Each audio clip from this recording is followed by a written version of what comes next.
જય શ્રી કૃષ્ણ મિત્રો। તો આજે આપણે હરસિદ્ધિ માતાનું પ્રાગટ્ય કેવી રીતે થયું હતું અને તે શક્તિપીઠ કેમ કહેવાય છે તે જાણીશું। હિન્દુ ધર્મગ્રંથોમાં જ્યાં દેવી શક્તિની મહિમા વર્ણવાય છે ત્યાં કુલ 51 શક્તિપીઠોની શ્રદ્ધાપૂર્વક માન્યતા છે। આ શક્તિપીઠો એવા સ્થળો છે જ્યાં દેવી સતીના શરીરના અવયવો પડ્યા હતા અને તેથી તે સ્થળો દિવ્ય શક્તિથી ભરપૂર ગણાય છે। આ શક્તિપીઠમાંથી એક અત્યંત મહત્વપૂર્ણ અને પવિત્ર શક્તિપીઠ છે હરસિદ્ધિ માતાનું સ્થાન। માન્યતા છે કે અહીં દેવી સતીની કોણી પડી હતી, જેના લીધે આ સ્થાન શક્તિપીઠ તરીકે સ્થાપિત થયું અને આજ દિન સુધી હજારો ભક્તો અહીં શક્તિની ઉપાસનામાં લિપ્ત રહે છે। હરસિદ્ધિ માતાનું વિખ્યાત મંદિર 2 સ્થળે આવેલું છે। પ્રથમ મંદિર મધ્યપ્રદેશ રાજ્યના ઉજ્જૈન શહેરમાં સ્થિત છે અને બીજું મૂળ મંદિર ગુજરાત રાજ્યના દ્વારકામાં આવેલું છે। આ બંને સ્થળો ભક્તોની અનન્ય આસ્થા અને શ્રદ્ધાનું કેન્દ્ર છે। એક રસપ્રદ અને આધ્યાત્મિક પરંપરા મુજબ હરસિદ્ધિ માતાની સવારની પૂજા આરતી ગુજરાતના દ્વારકામાં થાય છે, જ્યારે રાત્રે માતાની પૂજા અર્ચના ઉજ્જૈનમાં કરવામાં આવે છે। આથી માનવામાં આવે છે કે માતાનું મૂળ નિવાસસ્થાન એટલે દ્વારકાનું મંદિર છે। માન્યતા અનુસાર પ્રસિદ્ધ અને પરાક્રમી રાજા વિક્રમાદિત્યે માતા હરસિદ્ધિના દ્વારકા સ્થિત મંદિર પાસે તપશ્ચર્યા કરી હતી। તેમના ભક્તિભાવથી પ્રસન્ન થઈ દેવી હરસિદ્ધિએ તેમને દર્શન આપ્યા અને તેમની વિનંતી પર ઉજ્જૈન શહેર સુધી તેમની સાથે ગયા।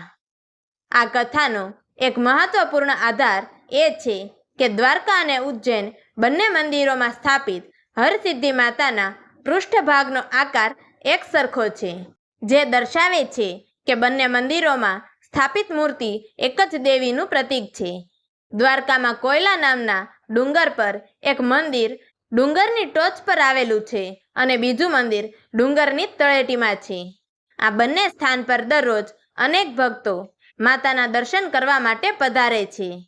તેઓ શ્રદ્ધા અને ભક્તિથી માતાને પ્રણામ કરે છે અને પૂજા અર્ચના કરે છે। આ પવિત્ર મંદિરો સાથે સંકળાયેલી અનેક પૌરાણિક કથાઓ છે।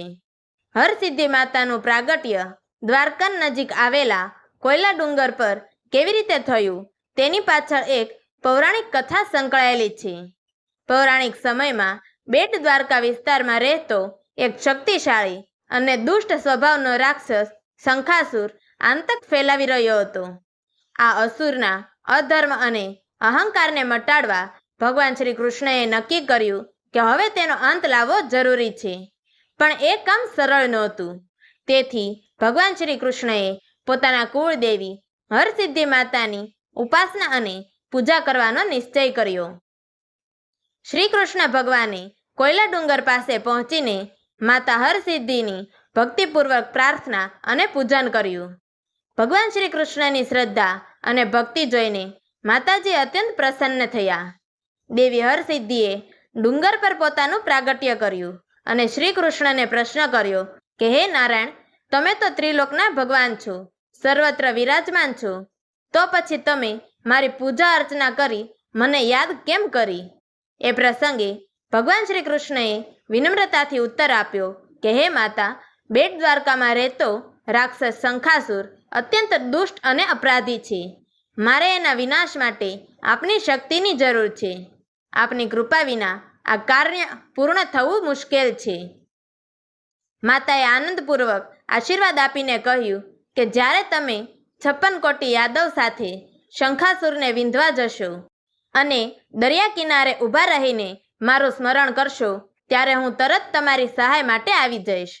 આ દિવ્ય આશીર્વચન પ્રાપ્ત થયા બાદ શ્રી કૃષ્ણએ 56 કોટી યાદવો સાથે મળીને કોયલા ડુંગરની ટોચ પર માતા હરસિદ્ધિનું સ્થાપન કર્યું। ત્યારબાદ તપસ્યાથી દિવ્ય ઉર્જા પ્રસાદ રૂપે માતાનું પ્રાગટ્ય થયું અને આજે પણ આ સ્થાન ભક્તો માટે શક્તિ સ્થાન સમાન ગણાય છે। કોયલા ડુંગર પર આવેલું મંદિર જવા માટે લગભગ 400 પગથિયાં ચડવા પડે છે અને જ્યારે કોઈ ભક્ત આ શિખરે પહોંચે છે ત્યારે માત્ર માતાજીના દિવ્ય દર્શનથી જ નહીં પણ પ્રકૃતિના સુમધુર દ્રશ્યો દ્વારા પણ ભાવવિભોર થઈ જાય છે. અહીં એક અન્ય રસપ્રદ પૌરાણિક દ્રષ્ટા પણ સાંભળવામાં આવે છે કે જ્યારે દેવીને ડુંગરની ટોચથી તળેટી તરફ કેવી રીતે નીચે આવ્યા એ વિષયમાં પણ વિશિષ્ટ કથા પ્રચલિત છે. એક સમયમાં એવી માન્યતા હતી કે જ્યારે પણ દરિયામાં વહાણ લઈને વેપાર માટે જતા વેપારીઓ કોયલા ડુંગર પાસે આવેલા માતા હરસિદ્ધિના મંદિરની નજીકથી પસાર થાય ત્યારે તેમને માતાનું સ્મરણ કરીને દરિયામાં નારિયેળ અર્પણ કરવું અનિવાર્ય માનવામાં આવતું. આ આહુતિ આપવાથી સમુદ્ર યાત્રા સુરક્ષિત રીતે પૂરી થતી હોવાનું લોકોમાં વિશ્વાસ હતો. એવી જ વિખ્યાત ઘટના કચ્છના જાણીતા અને સફળ વેપારી શેઠ જગડુશા સાથે ઘટી હતી. એક દિવસ જગડુશા પોતાના 7 વહાણોમાં વિવિધ સામાન ભરીને નૌકા દ્વારા વ્યાપાર યાત્રા માટે દરિયે નીકળ્યા. પરંતુ જ્યારે તેમના વહાણ કોયલા ડુંગર નજીક પહોંચ્યા ત્યારે તેઓ માતાજીને યાદ કરીને નાળિયેર પધરાવવાનું ભૂલી ગયા. આ ભૂલનું ભયંકર પરિણામ આવ્યું. તેમના 7 પૈકીના 6 વહાણો દરિયામાં ડૂબી ગયા. આ અણધારી વિપત્તિથી જાગૃત થયેલા જગડુશાને પોતાની ભૂલનું ભાન થયું. તત્કાળ તેઓએ માતાના ચરણોમાં દયાની પ્રાર્થના કરી કે તેમનું છેલ્લું વહાણ તો બચી જાય. જગડુશાની શ્રદ્ધાભરી પ્રાર્થનાથી માતાજી પ્રસન્ન થયા અને તેમને દર્શન આપીને કહ્યું કે હું તારી ભક્તિથી પ્રસન્ન છું. તું તારી ઈચ્છાથી કોઈ વરદાન માગ. એ સમયે જગડુશાએ વિનંતી કરી કે હે દેવી, હું માગું છું કે તમે ડુંગરની ટોચ પરથી તળેટીમાં પધારશો અને આવનારા સમયમાં કોઈ ભક્તનું વહાણ ડૂબે નહીં એવી કૃપા કરો. માતાજીએ તે સમયે જગડુશાની ભક્તિની કસોટી લેવા માટે એક શરત મૂકી. તેમણે કહ્યું કે હું તળેટીમાં પધારવા તૈયાર છું, પણ એ માટે તારે મારા માટે દરેક પગથિયે એક જીવતા પશુનો બલિ આપવો પડશે. જગડુશાએ માતાજીની આ શરત સ્વીકારી લીધી અને દરેક પગથિયે એક બલિ આપવાનું શરૂ કર્યું. તેઓ એક પછી એક પગથિયા ચડતા ગયા અને દરેક પગથિયે પશુનો બલિ આપતા ગયા. પણ જ્યારે માત્ર 4 પગથિયા બાકી રહ્યા ત્યારે તમામ પશુઓ પૂરા થઈ ગયા. એ સમયે જગડુશાએ દ્રઢ ભક્તિથી માતાજીની શરત નિભાવવા પોતાના પરિવારનો ત્યાગ કરવાનો નિર્ણય લીધો.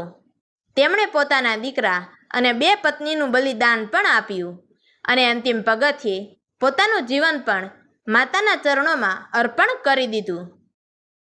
જગડુશાની આ અદ્વિતીય ભક્તિ, ત્યાગ અને શ્રદ્ધા જોઈને માતાજી ખૂબ પ્રસન્ન થયા.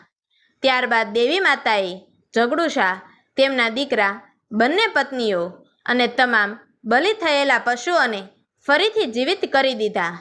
આ પછી જગડુશાએ પોતે ઉદ્ગમ સ્થળ બનેલ હરસિદ્ધિ માતાનું ભવ્ય મંદિર ડુંગરની તળેટીમાં નિર્માણ કરાવ્યું, જે આજે પણ હજારો ભક્તો માટે શ્રદ્ધાનું મહત્વપૂર્ણ કેન્દ્ર છે. એવું માનવામાં આવે છે કે ઉજ્જૈનની વિખ્યાત સમ્રાટ વિક્રમાદિત્યની કુળદેવી હરસિદ્ધિ માતા હતા.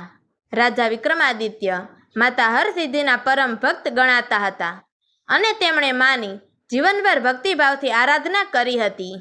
આજના સમયમાં પણ ગુજરાતના ઘણા બ્રાહ્મણ પરિવારો હરસિદ્ધિ માતાને પોતાની કુળદેવી તરીકે માનતા આવ્યા છે અને તેમના ઘરોમાં માતાજીની પૂજા અર્ચના નિયમિત થાય છે. માતાજી સાથે જોડાયેલી અનેક લોકકથાઓ અને દંતકથાઓમાંથી એક ખાસ પ્રસંગ રાજા વિક્રમાદિત્ય સાથે સંકળાયેલો છે, જે અત્યંત અદ્ભુત અને અલૌકિક માનવામાં આવે છે. એવું કહેવાય છે કે રાજા વિક્રમાદિત્ય દર 12 વર્ષના અંતરે પોતાનું માથું માતાના ચરણોમાં અર્પણ કરતો હતો. માતાજીની અસીમ કૃપાથી દર વખતે તેમનું કપાયેલું માથું પોતાના શરીર સાથે ફરીથી જોડાઈ જતું. આ અલૌકિક ઘટના તેઓએ 11 વખત ભક્તિભાવથી પૂરી કરી. પરંતુ જ્યારે 12મી વાર માતાજીના ચરણોમાં પોતાનું માથું અર્પણ કર્યું ત્યારે વિક્રમાદિત્યને ફરીથી જીવન ન મળ્યું. તેમનું માથું પાછું જોડાઈ ન શક્યું અને તેમનું જીવન ત્યાં સમાપ્ત થયું. આ ઘટના આજે પણ ઉજ્જૈન અને માતાજીના મંદિર સાથે જીવંત છે. દેવસ્થાનમાં માતાના પવિત્ર મંદિરની અંદર 12 સિંદૂર પૂશિત માથા રાખવામાં આવ્યા છે, જે વિશે માન્યતા છે કે આ બધા રાજા વિક્રમાદિત્યના કપાયેલા માથાના પ્રતીકરૂપ છે. તો મિત્રો, તમને અમારી આ વાર્તા પસંદ આવી હોય તો અમારી ચેનલને લાઈક કરજો, શેર કરજો અને આવી જ અવનવી ધાર્મિક, પૌરાણિક વાર્તાઓ અને ઇતિહાસની કથાઓ જાણવા માટે નીચે આપેલા બ્લેક બટનને ક્લિક કરી અમારી ચેનલને સબસ્ક્રાઈબ જરૂરથી કરજો.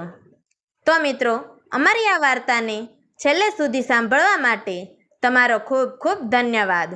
જય શ્રી કૃષ્ણ. હર હર મહાદેવ.